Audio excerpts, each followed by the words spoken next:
space race of the 1960s was in response to an event.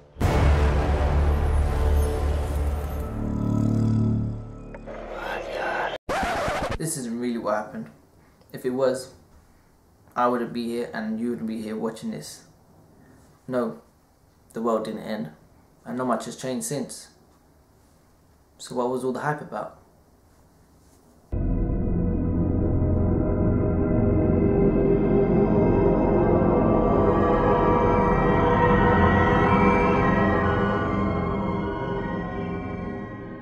I went and asked the public to see whether they believe the world will end one day and why. Let's see what they had to say. Do you think the world will end one day and why? No, I don't. I'm a very positive person and I believe life will go on. I think it will because the sun's sort of in the middle of its age right now. If someone is thinking that the world is going to end, it's incorrect because this is the way the world is transforming from millions of years. Do you believe the world will end one day? Yeah, I do, yeah. Is that religious? Yeah, it is as religious, yeah. What I found interesting was that the public had different opinions on the subject, which tells me there is not a definite answer whether it is true or not. I met a priest to get a clear answer from a religious view.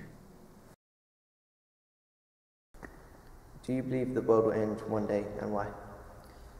The Bible tells us that Jesus told his disciples that one day he would return and that would be some kind of judgment day like the end of the world. But he wasn't very precise about it, and he said that nobody knows the day or the time. Not even he knew the day or the time. There are different religions that believe the world will end one day, such as the Muslims believe the Quran, that they say the world will end one day, but they don't know when. Does the Bible mention anything about the world changing or possibly ending? Yeah, the Bible certainly says that. It's there in the Gospels as something that Jesus said, and Paul writes about it as well in his letter to the Thessalonian Christians. From what the priest has said, we have a rough idea of how the world may end. But is there another theory that tells us how it may end as well?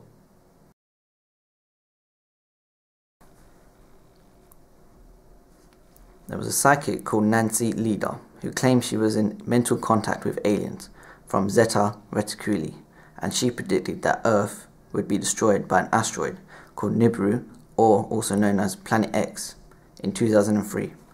Of course this did not happen, but the theory was brought back and that it would hit Earth sometime during 2012.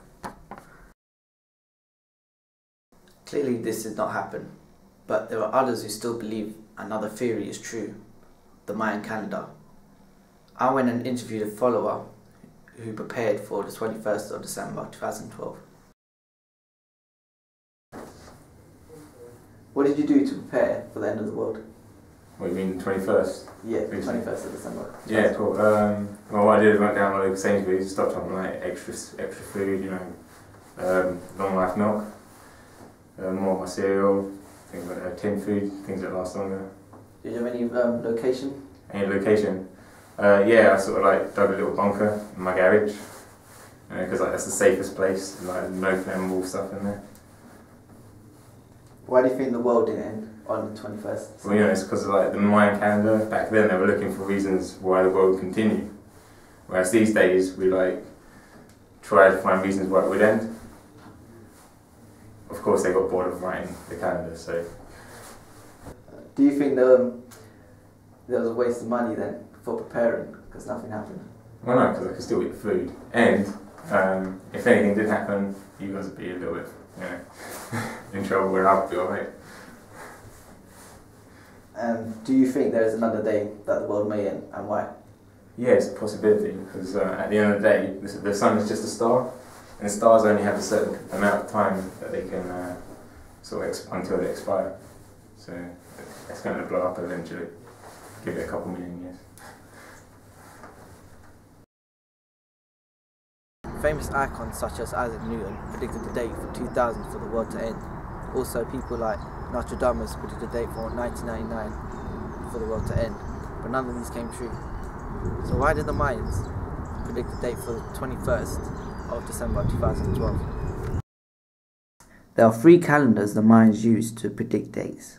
The first one is the sacred calendar, also known as Xochitl, which lasts 260 days and starts over again, just like our calendar, which lasts 365 days and starts again after December 31st. The second calendar was the Hab, which lasted 365 days but did not account for the extra quarter day it takes Earth to revolve around the Sun. The final calendar, the recording method that has caused all the doomsdays, the calendar completes a major cycle which has triggered doomsday fears and mystical rumours about the end of an age. If you look back historically, there's a very, very long tradition of people predicting the end of the world, and of course today it's never actually happened. So in general, I don't take these kind of predictions very seriously. I mean, I'm interested in them from a psychological point of view, what motivates people to actually make these predictions. I don't take them seriously in the sense that I certainly don't for 1 minute think that they're ever actually going to be accurate. We've had numerous end of the world predictions in my own lifetime, and particularly in the last few months, and of course none of them have ever actually come true. So, I mean, when the predictions fail to happen, then the people who've made them come up with a range of different excuses. They'll often say, well, I was right, but I got the date wrong. It will happen, but I got the date wrong. Or sometimes they'll say, well, in a sense, the world did change. We're now living in a different, more spiritual age, or whatever. But for the rest of us, we don't notice any difference. So far, doomsday dates have been false and will always continue to be. For many years they have been predicted, but for what reason? In my opinion, the world will not end, and that's how it will be for the rest of our lives.